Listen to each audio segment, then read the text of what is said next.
Hi, welcome back to EducateTube.com. My name is Sipsky, your host. In this video, I want to talk about Sigma FP combined with the Nikon F-mount lens. This is a manual lens, 50mm f1.4, as well as the Sony A-mount lens. This is the Sony Zeiss 135 f1.8 lens, creating a very beautiful, smooth bokeh look to your image. Definitely a beautiful image you'll get out of this lens when you're trying to take a photo of a beautiful object or subject. Last time I actually talked about this with my Fujifilm X-T3, and the image came out of that was also amazing. But now we have a full frame, the Sigma FP. I'm going to see what it looks like. So have a look at the image at the end, but let me talk about it right now.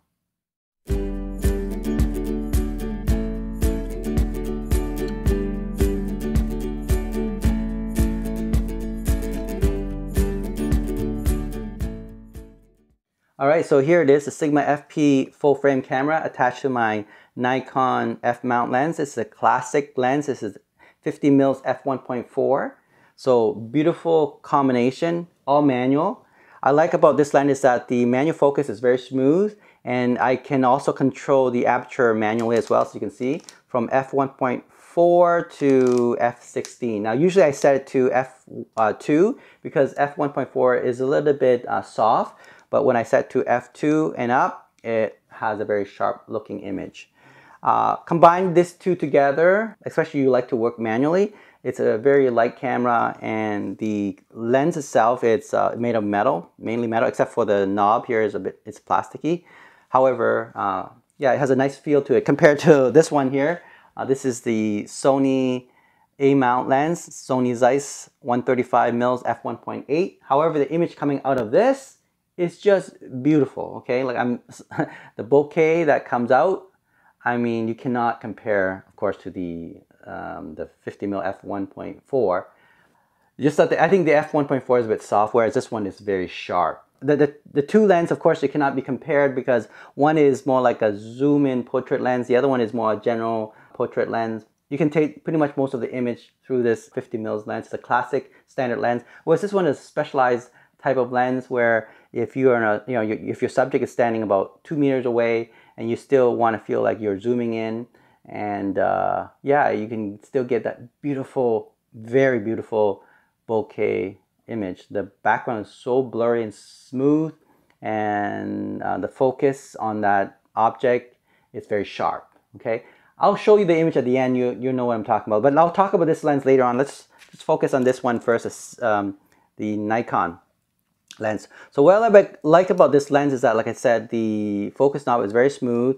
I can change the aperture. The image coming out of this is very good too. The only thing is I would not use f1.4 because it's a bit soft, unless of course I do want to get that feeling of like kind of not so sharp image. Then maybe and then I want if the image I'm taking is in the evening or it's kind of dark, I would probably set to f1.4, maybe bring my ISO up to all the way up to 4000 if it's very dark, right?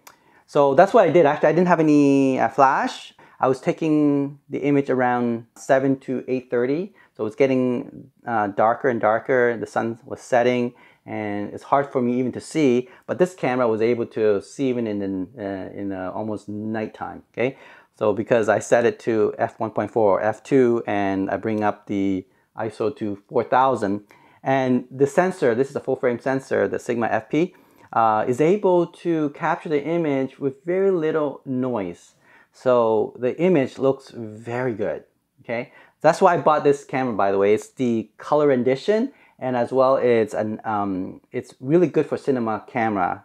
The only issue I have with this camera, of course, it's not really good photography camera because it doesn't have the EVF built in. So for me, I had to look at the LCD screen, and the LCD screen is okay. Obviously, because I was swimming at night or I was taking a picture at night, it was okay. It was perfect because the sun didn't hit the screen and I wouldn't be able to see it. I do have this a shield or shade that I can put on when it's sunny, but during the evening time I didn't put it in because there was no sunlight to reflect on the screen, so it was great. Okay, so yeah, the lens 50 mils f2 was what I set it to, and you can look at the image at the end for the Nikon. Now I want to talk about this lens here. This is the Sony Zeiss lens, the A-mount lens. I have a special adapter as well. This is the Earth adapter. It goes from A-mount to the L-mount camera. So there it is. It's just a manual adapter. Again, I can change the aperture. You can see when you move, I don't know if you can see that. Okay, you can change the aperture from f1.8. Now I'm not sure all the way to where, because it doesn't show me the level of size of the aperture, but for sure you start with f1.8 and it goes all the way to the end, which I don't know, it didn't actually have a label on this. Okay, also the focus is not as great for this A-mount lens. I find that the focus knob, it's very tight, you know, where like if I just move a little bit and I could get the image out of focus. That's the problem with these type of lens. That's a zoom lens, the 135 mils. If you just move the focus knob a little bit, everything is going to be out of focus. So you got to take your time, be very patient with this lens. Once you are able to capture and get the focus correctly and compose your shot properly, hoping the image is just the way you want, then you take that picture, that image that comes out of it, oh my goodness, it's just amazing. Okay, have a look at the image at the end for this lens and you'll see what I'm talking about. But what I want to say about the Sigma FP is that, and the same thing with Fujifilm X-T3, which I also reviewed last time, combining the Nikon classic lens or the Sony A-mount lens, the classic lens as well. They don't make this anymore because it was originally from Minolta, and Sony bought it over, and they also, for a while, they made the A-mount lens. I don't know if they're still doing that, I don't think they're making it anymore. But you probably now can get these two type of lens, the F-mount and the A-mount lens, quite cheap when you compare it to the modern lens. And as long as you're okay with manual focusing, these lenses are just beautiful. I think it still have that color rendition that you wanted, and also the sharpness, especially this one here. Yeah, and the aperture, you can get it really wide, like f1.4. Even there's the one I used to own was f1.2, right? So yeah, you can get a very affordable lens, giving you a beautiful image as long as you're okay with manual focusing, okay? Because definitely these are not meant for autofocusing, and Sigma is not known for that, having a good autofocus capability. That's why I'm okay with Sigma. But of course, I wish Sigma would give me a built-in EVF, right, for this camera. I know they have this module you can put in on the side, but I find that it's a bit expensive. It's almost like $600.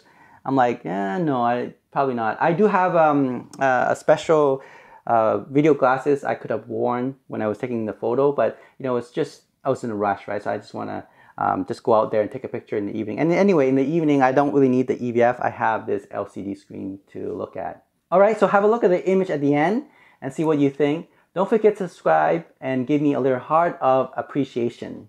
And I'll talk to you soon. Bye.